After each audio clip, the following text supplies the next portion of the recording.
Eu creio que todos aqui conhecem o poder da palavra de Deus. Foi a palavra que nos salvou, foi a palavra que nos transformou, foi a palavra que nos deu direção, foi a palavra que nos trouxe luz, a palavra nos traz libertação, e ela continua poderosa. A palavra de Deus continua poderosa. Mas nós precisamos dar lugar à palavra.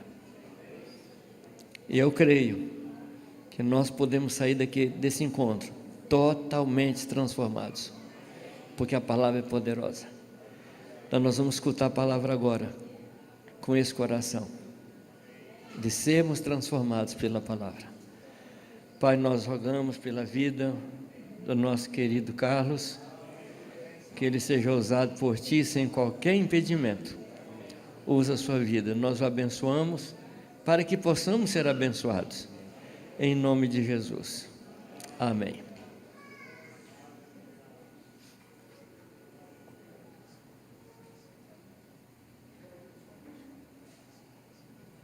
Amém. Amém.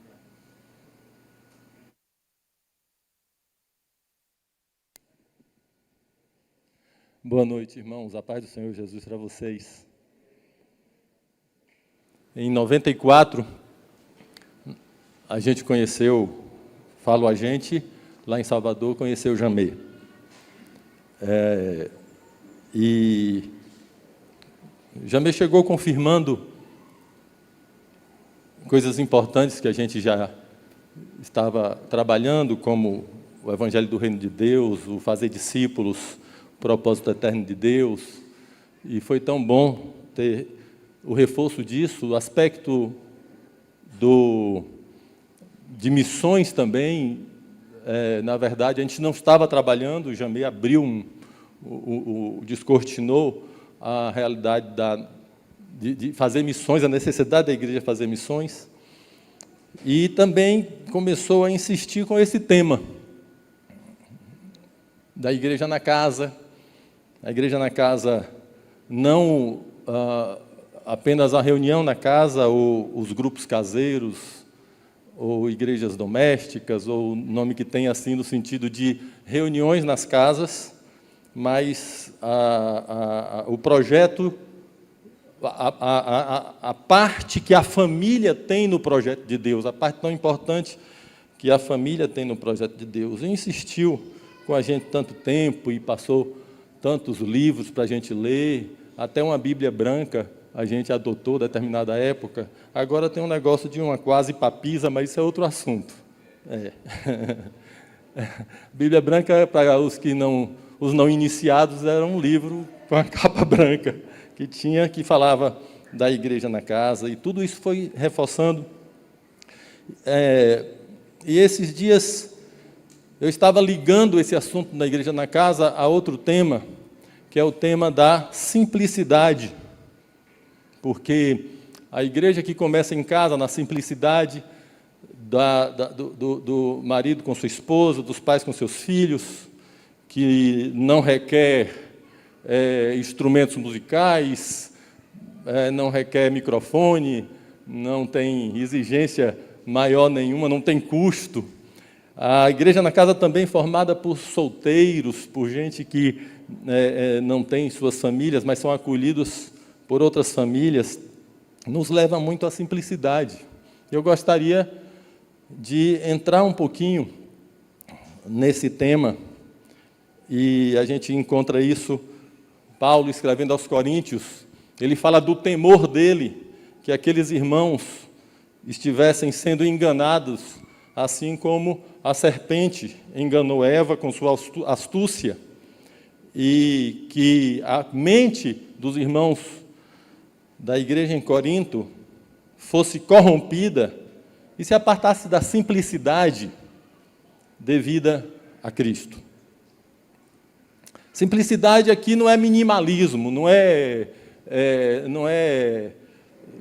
isso, não é que não usar mais instrumentos e som e todo esse tipo de coisa. Simplicidade não é o jeito de vestir, mas simplicidade aqui tem a ver também com a virtude de quem é livre de pretensão, de hipocrisia, de complicação.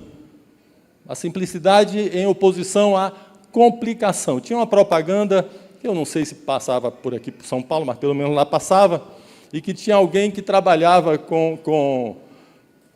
acho que era com hidráulica, e estava ali consertando, ou era construção, e fazendo alguma coisa na casa de uma pessoa, e a pessoa chegava e perguntava alguma coisa, e ele dizia, veja bem. Depois do veja bem, tem que ter explicação. Eu marquei com uma pessoa às 15h, chego às 4h, e a pessoa pergunta, o que foi que aconteceu? Veja bem. Aí complicou. Eu nem confesso, me atrasei mesmo, e eu nem chego na hora.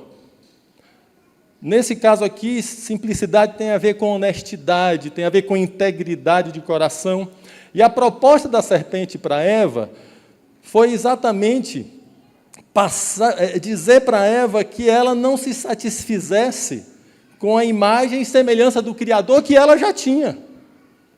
Adão e Eva foram criados à imagem e semelhança de Deus. A serpente vem com essa conversa, não, você não se satisfaça com a imagem e semelhança do Criador, você precisa ser igual a Ele. Aprendi com um irmão essa semana passada, que me ligou e bateu um papo comigo, e ele estava me dizendo, ser semelhante é diferente de ser igual. Gostei tanto daquela conversa, o irmão está aqui. Mas Satanás trabalhou com essa ideia. Você tem que ser igual a ele. Satanás soprou na mente da mulher e tirou a simplicidade de ser criatura, de ser filha semelhante, para ser criadora, igual.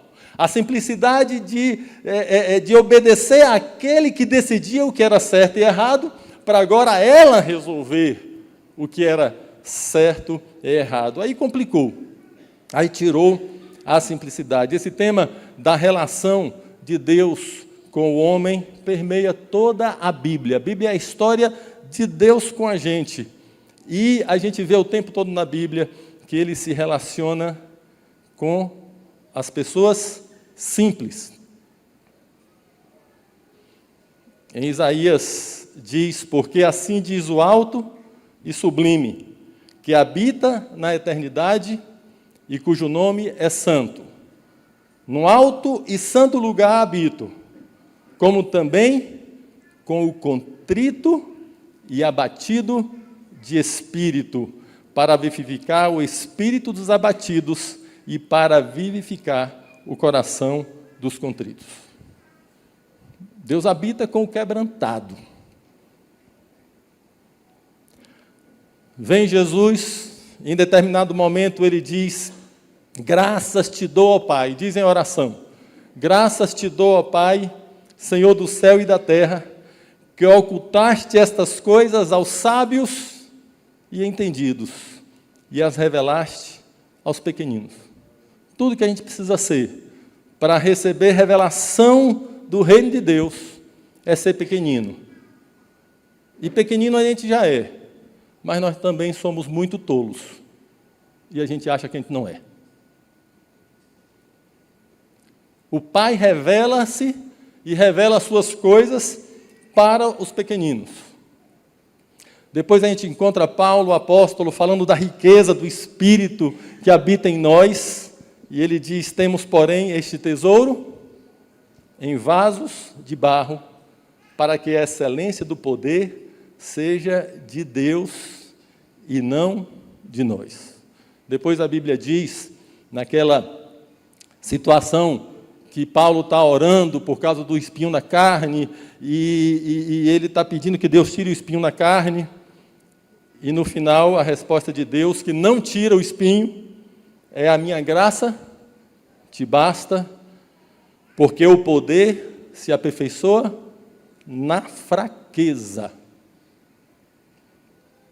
Onde tem poder, o poder de Deus não age, não pode agir. O poder de Deus se aperfeiçoa na fraqueza. E ele continua dizendo, De boa vontade, pois, mais me gloriarei nas fraquezas, para que sobre mim repouse o poder de Cristo. E aí Paulo exagera, com todo respeito a ele, e mais respeito ainda ao Espírito Santo, que lhe inspirou, ele exagera, dizendo que, portanto, eu sinto prazer nas fraquezas. Paulo, me perdoe, mas é dureza ler esse negócio aqui. Sentir prazer nas minhas fraquezas, nas injúrias, nas necessidades, nas perseguições, nas angústias, por amor de Cristo, porque quando sou fraco, então é que sou forte.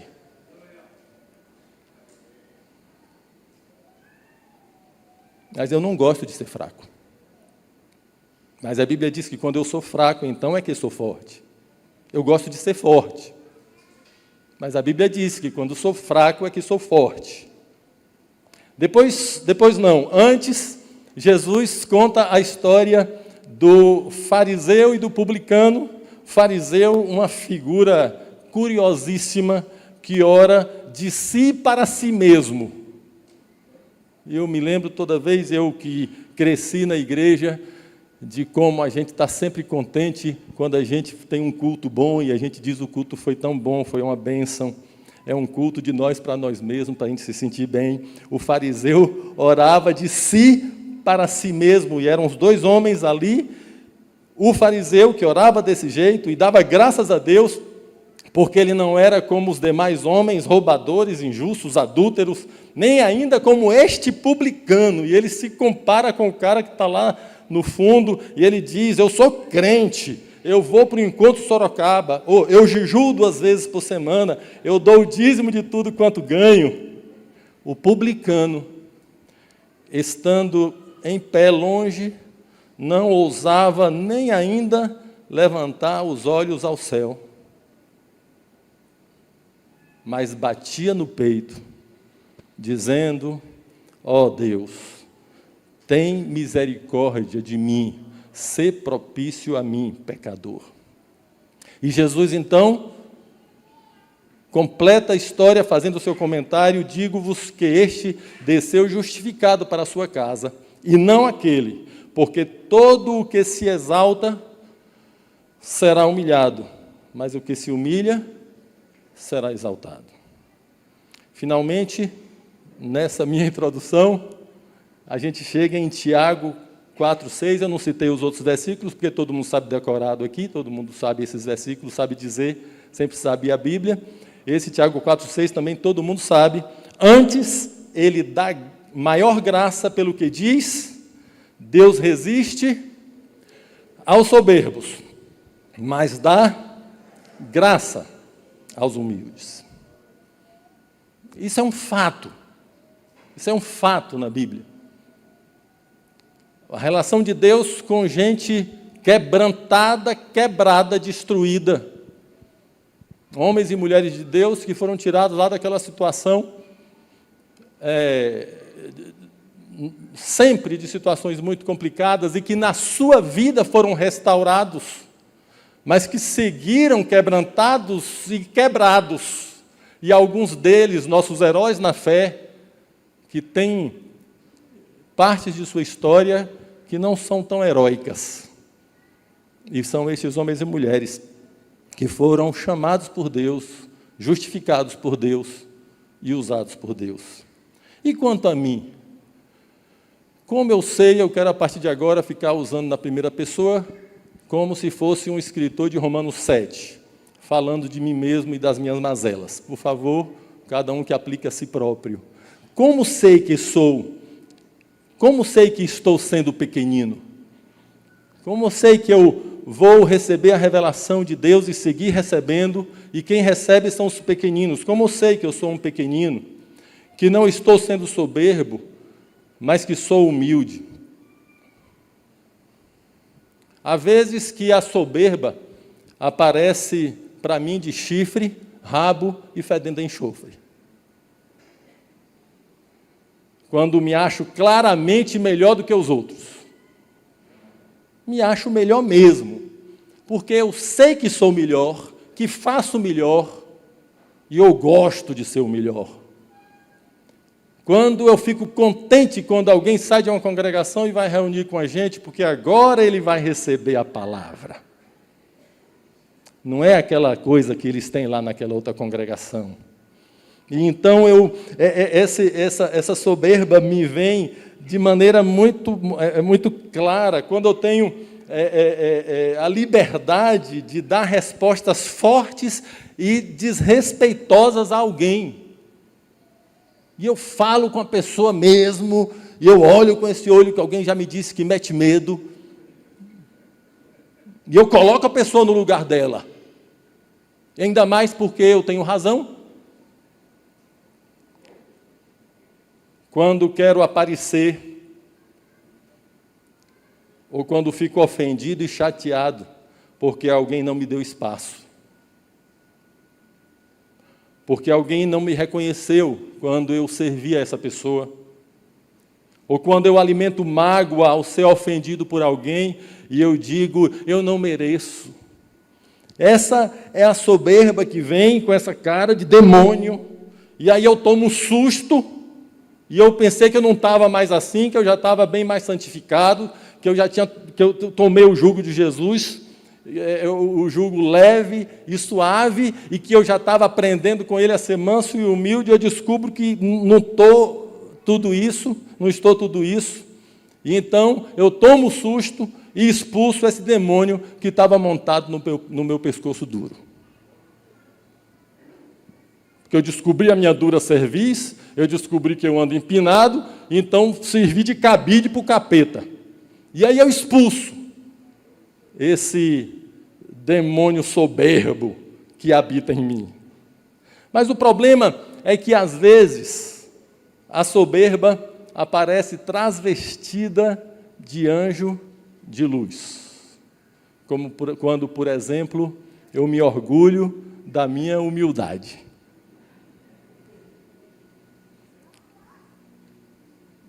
Claro que eu sou o mais humilde de todos. Eu me conheço. O fato é que há um soberbo em mim. Há um soberbo em mim. E a Bíblia diz, como nós já citamos, que Deus resiste ao soberbo. E há um soberbo em mim. E eu preciso que Deus resista a esse soberbo que há em mim. Há um soberbo que se esconde por trás da minha espiritualidade. Tu abre para mim?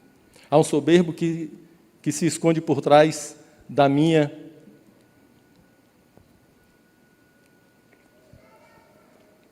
Há um soberbo que se esconde por trás da minha espiritualidade, porque eu sou mais espiritual do que os outros. Quando eu estava recém-casado, eu comecei a achar que Denise orava pouco. E eu ficava chateado com isso, porque achava que Denise tinha que ser uma mulher de oração e orar mais. E eu orava mais do que ela. Só que logo eu descobri que Denise chegava da janela, falava 2 palavrinhas com Deus, e Deus respondia para ela. Enquanto que eu ficava me acabando de orar e nada. E eu descobri como o coração dela era muito melhor do que o meu. A soberba escondida por trás das minhas orações. O soberbo escondido por trás das minhas convicções doutrinárias. E o meu ensino é melhor do que os dos outros. O soberbo está escondido atrás dos meus dons, atrás dos meus frutos, atrás do poder que opera em e através de mim. O soberbo que se esconde atrás das minhas orações respondidas e dos meus testemunhos de fé. O soberbo que se esconde atrás das minhas revelações do terceiro céu. Pelo menos estou em boa companhia. Tinha alguém muito bom que tinha um soberbo escondido atrás das grandes revelações que ele tinha.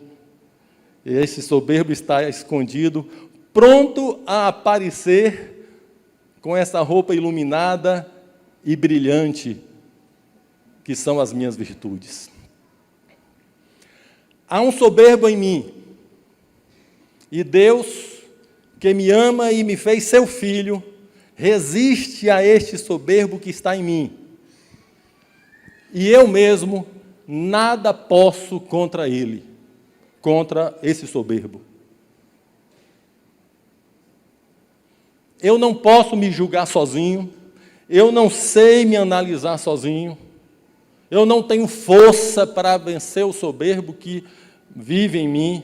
Eu preciso daquele que venceu a soberba, porque tinha ao que se apegar e não se apegou.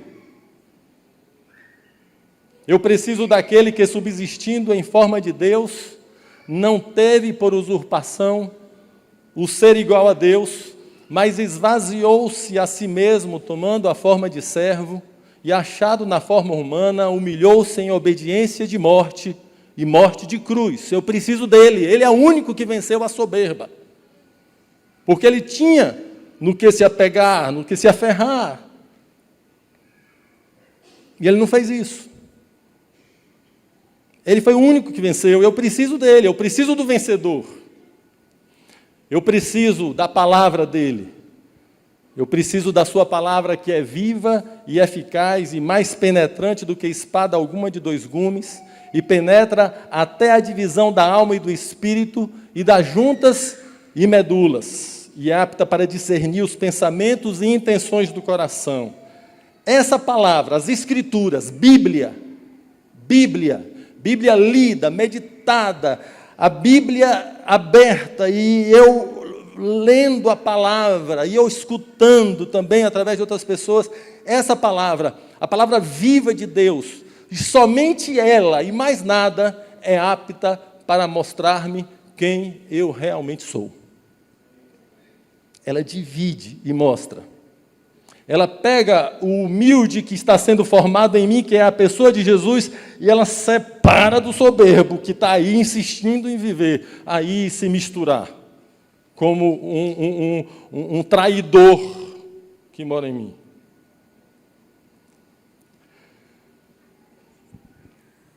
Eu posso ajudar ao Senhor Jesus, posso colaborar segurando o soberbo que há em mim para ele bater. Eu posso colaborar, eu não consigo vencê-lo, somente Jesus consegue vencê-lo em mim, somente a palavra de Cristo consegue discerni-lo em mim, mas eu tenho algumas coisas que a própria palavra me ajuda, tenho algumas delas aqui, dependendo do tempo, eu falo todas elas ou não. Mas primeiro é exatamente isso, é saber que existe um soberbo em mim e ter medo dele.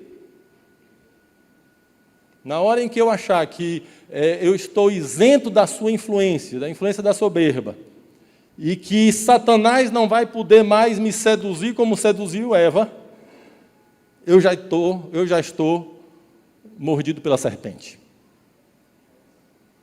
Primeira coisa é ficar atento, é me humilhar. E a Bíblia nunca diz os humilhados serão exaltados, fala quem se humilha será exaltado. Normalmente, não é, popularmente falando, tem uma pessoa que é humilhada e diz, não se preocupe não, você foi humilhado, os humilhados serão exaltados. Não, porque senão todo mundo ia ser exaltado, porque todo mundo é humilhado uma vez na vida. É os que se humilham serão exaltados. E eu aprendi o ano passado com outro irmão, que também está aqui, não estou citando o nome dos irmãos, mas numa viagem lá pelo interior da Bahia, pelo glorioso interior da Bahia, e esse irmão falou lá, no encontro em Vitória da Conquista, e ele disse, quem se humilha não pode ser humilhado. Porque já está humilhado. Ah, porque não me convidaram. Se a pessoa diz, eu não mereço ser convidado, se alguém não lhe convida, apenas fizeram o que é justo fazer.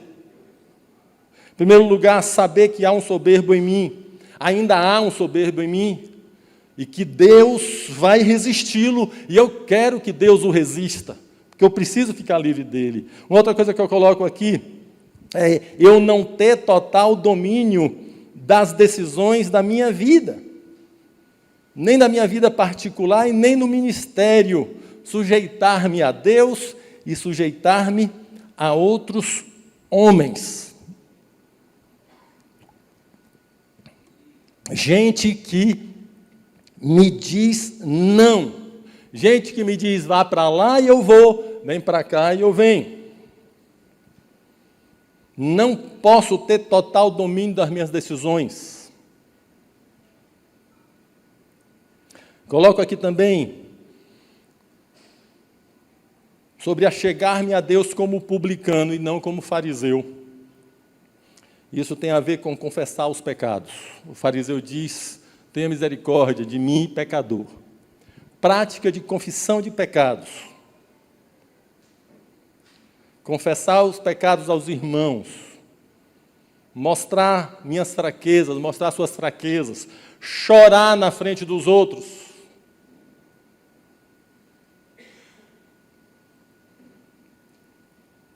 Em algum momento, talvez, mostrar até os meus descontroles na frente dos outros, para que os outros saibam que eu realmente sou fraco.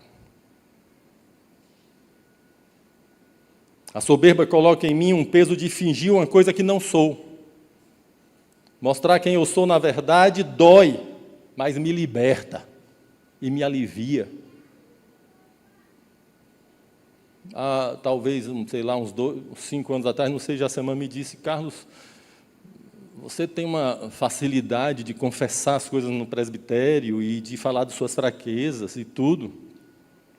Não é facilidade. Aí eu conversei com ele e respondi, não é facilidade não, continua doendo, toda vez dói, toda vez tenho vontade de não fazer. Mostrar quem eu sou de verdade dói, mas me liberta, me alivia. O arrependimento não é um ato único. O arrependimento é uma árvore que dá fruto. Dá fruto de arrependimento. E que eu saiba, uma árvore não faz assim, puf, não é árvore de Natal. Não é árvore de Natal. Armou a árvore de Natal, botou as bolinhas lá, pronto, aí depois desarma. Não, a árvore fica dando fruto o tempo todo. O arrependimento não é um ato na vida do discípulo, o arrependimento é a vida do discípulo. Alguém que deixou de ter uma prática de confissão de pecados, de arrependimento, de choro, de dizer, me ajude, de dizer, não estou conseguindo, eu quero, mas não estou conseguindo. Alguém que deixou de experimentar isso é porque deixou arrependimento. Arrependimento é uma árvore que dá fruto, é um lugar para se viver, porque a Bíblia diz que Esaú não achou lugar de arrependimento. É um lugar para se viver. Nós encontramos o arrependimento é uma dádiva de Deus, Ele concede o arrependimento, a gente encontrou, agora a gente vive no arrependimento. E na hora que eu esqueço disso, que o meu relacionamento com meus irmãos, com os outros pastores, com a igreja, com a minha casa, não consta mais confissão dos meus pecados, choro, dor, rasgar coração, falar das minhas fraquezas, das minhas dúvidas, dos meus medos, é porque eu esqueci do que é arrependimento. Uma outra coisa que a gente vai trazer bem forte para a gente, que nos ajuda para segurar o soberbo, para Jesus bater nele, é não falar mal dos irmãos. Porque quando eu falo mal de alguém, eu me torno juiz desse alguém. E se eu sou juiz é porque eu sou maior. Não falar mal dos irmãos. Por motivo algum. Não julgo que haja alcançado a perfeição, mas estou caminhando rumo a ela, então ainda preciso tantas vezes parar no meio do caminho a conversa. Começar, fulano, queria te falar uma coisa, e é falar de alguém, pelo simples falar. E aí, por que eu vou falar? Vai edificar? É para socorrer a pessoa? Não é só por falar. Não vou falar mais não. E a pessoa, o que é que você quer falar? Não, nada. O que é, rapaz? Está maluco? Não é, não, deixa para lá. E essa semana eu não parei de falar. Essa semana eu estava com uma pessoa e estava com uma curiosidade na cabeça. E eu provoquei a pessoa, para a pessoa me contar aquela história. A pessoa olhou para mim e disse: não quero esquentar a cabeça com isso, não. Pelo tom da minha voz, alguns sabem de que eu estou falando. E eu fiquei tão sem graça. Mas dei graças a Deus porque aquela pessoa me disse: não quero esquentar a cabeça com isso. E aí eu segui, eu estava dirigindo, a pessoa estava do meu lado, eu fui dirigindo e: Senhor, me perdoa. Uma conversa por pura curiosidade. Eu estava sendo juiz daquela pessoa que eu queria ouvir a história. História antiga. Quando falo mal de alguém, quando falo histórias de alguém, eu sou juiz da pessoa. Tiago diz isso. Não ser juiz é um exercício de renúncia diário. Coloco aqui também sobre andar com os pobres. Dependendo da região que a gente trabalha, como pastoreando e do tamanho que a congregação toma, a gente termina sendo mais pregador, e se a igreja começa a funcionar, se a gente tem um trabalho de discipulado e grupos nas casas funcionando direitinho, né? Está todo mundo assistido, e a gente começa a ser o pregador. E andar com o povo e com aqueles que dão a resposta para nós. Mas a Bíblia fala: não esqueça dos pobres. Andar com gente simples, andar com os pequeninos do mundo, com as crianças e com os idosos. Lavar os pés, isto é, fazer o trabalho de serviço que ninguém quer fazer, serviço aos irmãos, que não é pregação de púlpito. Pregação de púlpito provoca esse soberbo terrível que está aqui escondido atrás de mim. Pregação de púlpito, microfone, então, esse negócio aqui, ele tem uma atração de um demônio de soberba. E ele amplifica o soberbo. É um negócio terrível esse microfone. Coloco aqui também sobre deixar o sofrimento da vida nos quebrar. Não sair de vítima. Não sair de vítima. Porque diante do sofrimento da vida, diante dos planos que não deram certo, diante do fracasso ministerial, diante das coisas que não funcionaram como eu pensei que deviam funcionar, o meu pensamento é: eu não mereço isso. Quem disse que eu não mereço? Por merecimento, eu mereço o inferno. Se eu cair na besteira de exigir merecimento, eu vou para o inferno. Porque que eu saiba, nós somos salvos pela graça de Deus. Eu não sou vítima.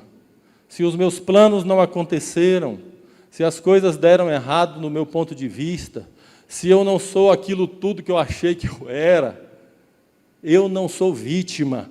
Eu sou um filho amado que está sendo ensinado pelo Pai, pelo caminho estreito da semelhança de Cristo. E um dos instrumentos do Pai para nos moldar à semelhança de Cristo é o sofrimento. E o fracasso, muitas vezes, se não todas as vezes, é maravilhoso para que o soberbo morra. Jesus está com a gente no fracasso, para nos fazer aprender e crescer, e ser transformado à semelhança dele. A gente não é vítima, a gente é filho amado, que está sendo trabalhado pelo Pai. Coloco aqui também sobre uma coisa tão importante: importar-se com um. Dependendo, vou repetir, do ministério que vai crescendo, e a congregação vai crescendo, e a obra vai crescendo, e a gente vai atendendo pessoas em alguns outros lugares, e tudo a gente começa a trabalhar totalmente com a multidão, somente com o grupão, somente, mesmo se houver um trabalho discipulado, arrumadinho, mas termina virando uma coisa que a gente vê sempre o todo. Sempre se importe com uma pessoa. Gasta tempo com uma pessoa. Aquela pessoa está precisando de mim, está precisando de você. Gasta tempo com ela, gasta o dia todo, não está perdendo tempo, está gastando tempo com uma pessoa que é a imagem e semelhança de Deus, com uma pessoa por quem Jesus morreu, está gastando tempo com um pequenino, porque nós também somos pequeninos. É com esse um, com esse um que é rebelde e difícil, inclusive. E que talvez não vá dar o resultado imediato.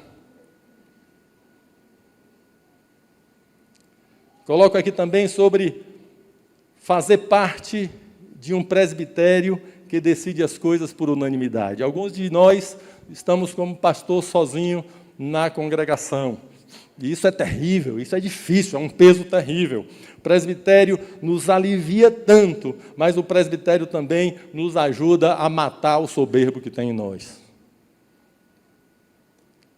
Presbitério que decide as coisas por unanimidade. Que maravilha! Passei a noite orando e recebi a palavra e projetos vieram na minha cabeça, e de manhã tem uma reunião de presbitério, e leva aquele negócio ali, como o profeta que passou a noite orando e buscando a Deus, e aí um deles diz, não concordo.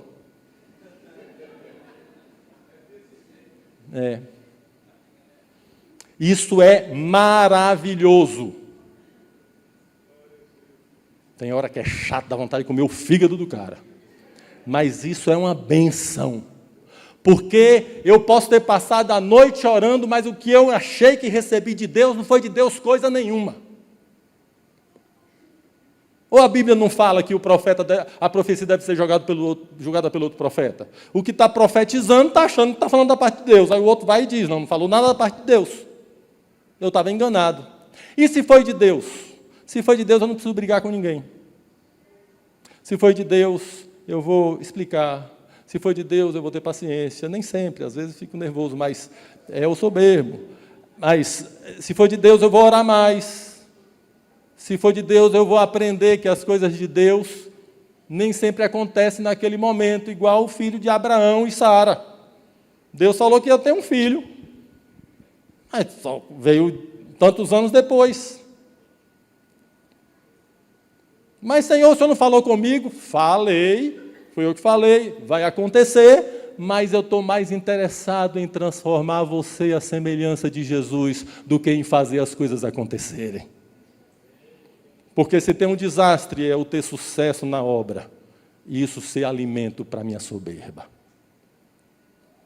Coloco também aqui, fazer as orações dos salmos. Livra-me dos pecados que me são ocultos. Ah, oraçãozinha boa. Senhor, eu não consigo ver nem os meus pecados completamente. Livra-me dos que me são ocultos. E fazer a oração que Jesus ensinou. Não nos deixes cair em tentação. Senhor, tenha misericórdia de mim. Livra-me do maligno.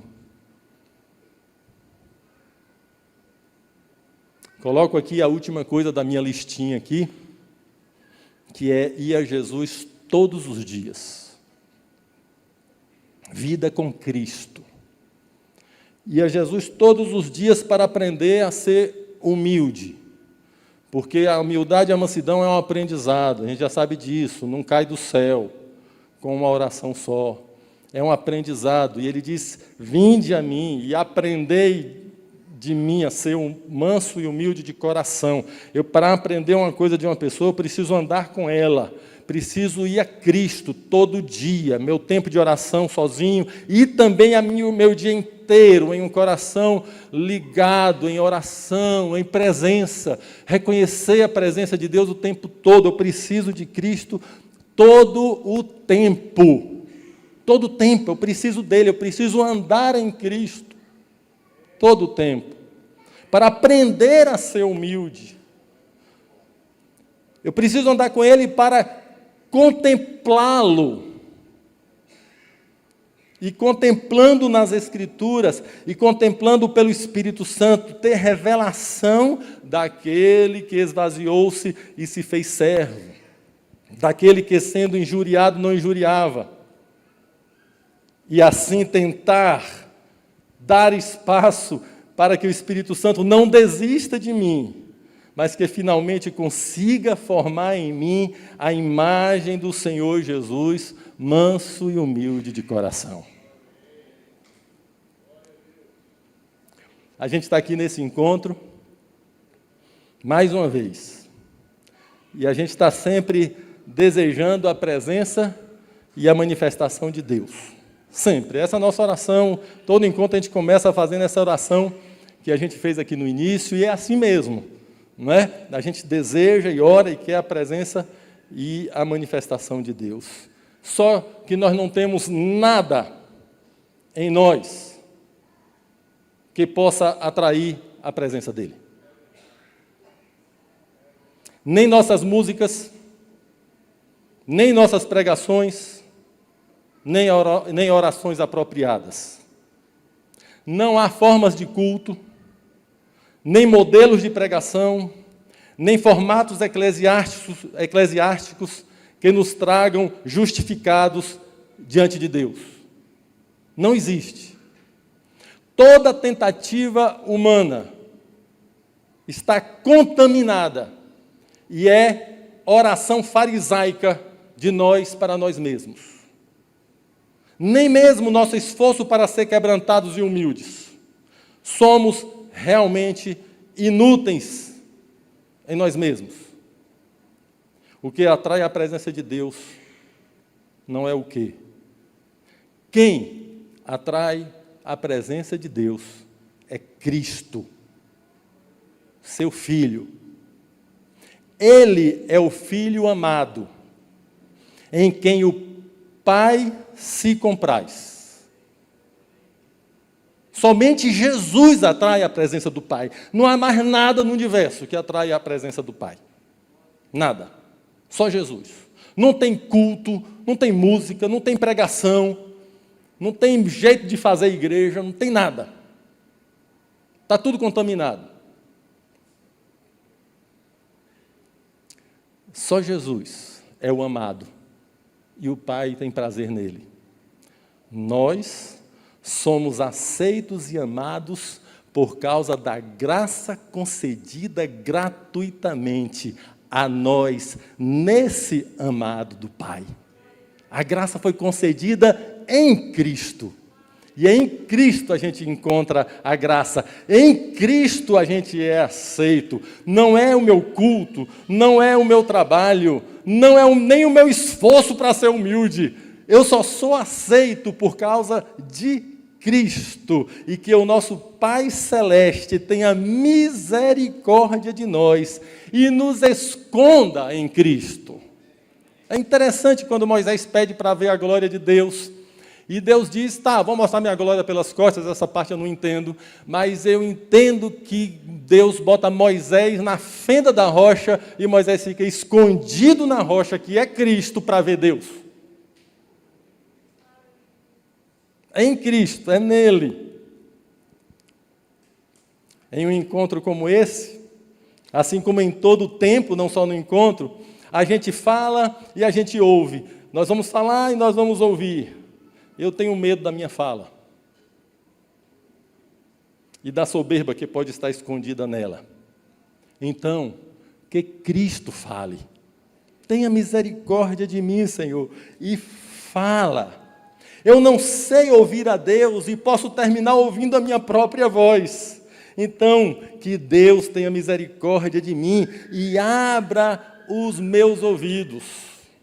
É Ele o tempo todo, é em Cristo o tempo todo, e que Ele cresça de verdade e consiga derrotar o soberbo que há em mim por completo, e que fazendo-me humilde nele, em Cristo Jesus, e como Ele, então aí sim, Ele me conceda graça, porque Ele concede graça ao humilde. Entrego-me totalmente ao meu Senhor, que é quem opera em nós o querer e o efetuar. Minha oração é que aqui nesses dias, esses dias sejam assim, dias de graça e de misericórdia do nosso Pai sobre nós. Ouso, com temor podemos ousar. A gente pode ser ousado, com temor, senão o soberbo toma conta. Mas em Cristo, a gente é ousado. Então eu ouso transformar essa minha oração em bênção e dizer, não orando, não pedindo a Deus, mas dizendo para a gente, dizer, esses dias aqui serão dias assim, dias da graça e da misericórdia abundantes do nosso Pai sobre nós, seus filhos, por causa de Cristo Jesus, nosso Senhor, escondidos nele. Nesses dias aproveitemos, uns fortes e outros quebrados. A gente se encontra e aí tem uns que chegam pegando fogo e dizendo, vou expulsar, vou achar demônio aí em algum irmão para expulsar, porque está cheio, né? Depende da teologia da pessoa, encontra. Uns fortes, mas outros não, quebrados. Alguns de nós chegamos aqui quebrados, sempre é assim. Sempre há, quando juntamos um monte de gente forte e gente quebrada, arrebentada, gente que está querendo expulsar demônio de cadeira e gente que está achando que está endemoniada. E começou a ficar preocupado, eu acho que tem alguma coisa diferente, como já começa a ficar meio... Não é? Tem gente quebrada entre nós, pois é, todos nós, os fortes, os quebrados, chegamos aqui alguns decididos no ministério, vamos fazer e vou ouvir mais, e igreja na casa, e vamos fazer, vamos arrebentar tudo, uns muitos decididos, outros um tanto indecisos, até alguns querendo desistir, uns firmes, como se fosse a própria rocha, outros tremendo, ainda de pé, porque estão sobre a rocha, mas senão já tinha... Todos nós, fortes e fracos. Fortes aparentemente, e fracos na verdade. Todos nós alegres e tristes. Todos nós escondidos em Cristo. Aproveitemos para chegar-nos confiadamente junto ao trono da graça, a fim de recebermos misericórdia e acharmos graça e socorro em ocasião oportuna. Aqui está uma ocasião oportuna de receber a graça de Deus que nos conduz na sua vontade. Estamos debaixo da graça, porque escondidos em Cristo, e Cristo está nos transformando para nos fazer semelhantes a Ele. Eu quero orar, sempre depois da palavra a gente ora, só que eu tomei a liberdade de fazer uma oração em forma de poesia. Uma oração em forma de poesia.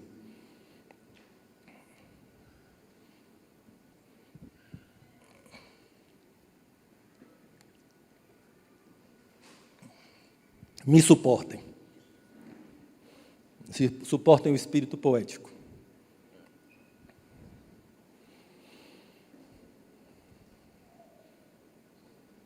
A palavra de Deus diz em Hebreus para que entremos com ousadia no Santíssimo Lugar. Por causa do sangue de Jesus, pelo novo e vivo caminho. Fortes e fracos, saudáveis e doentes, todos entramos por causa do sangue de Jesus, escondidos em Cristo. Então eu oro dizendo assim: entrei aqui, Pai, tão perto, com tal coragem, tão certo, pelo vivo caminho que me leva e eleva a este lugar santíssimo, pelo sangue santo e caríssimo que me purifica da impureza e me enche de santa certeza. Aqui, diante do trono da graça, encontro graça, contemplo-a. Graça que sugou a minha desgraça e que agora me agarra e abraça.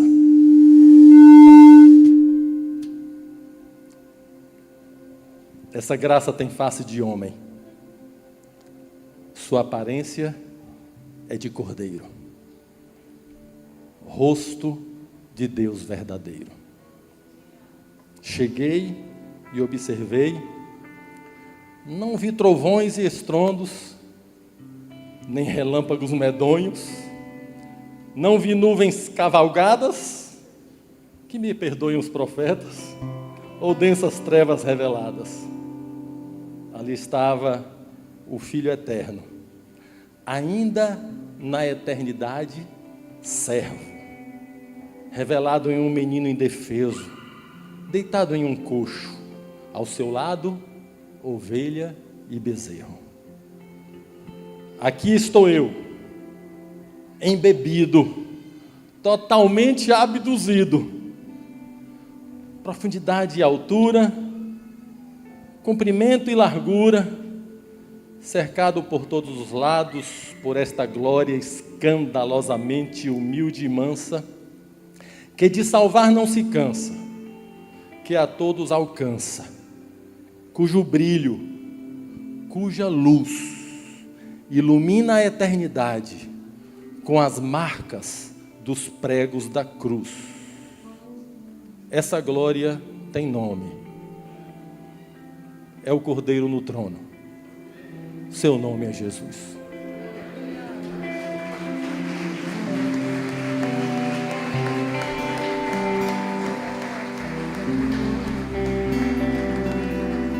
Então vamos orar cantando, né?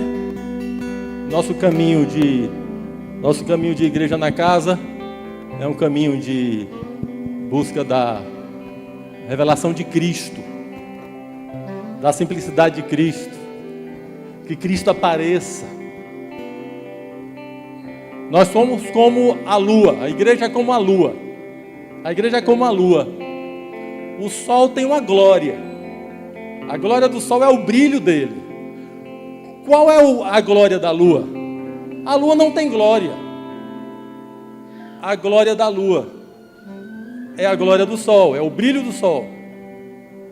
Assim é a igreja, somos nós. Quando a gente brilha por nós mesmos, não serve. Porque a nossa glória é a glória de Cristo. A gente reflete a glória dele, na simplicidade. Mas como esse bicho teimoso, o soberbo que mora em mim, todos os dias quer aparecer, então todo dia eu vou caminhar em Cristo, até que a imagem dele seja formada em mim, e a glória dele apareça, e ele seja adorado, exaltado, por todos os homens e mulheres. Vamos cantar e orar, né? A gente vai cantar esse cântico aqui com a mudança do pronome para a segunda pessoa. Vamos ficar em pé, por favor.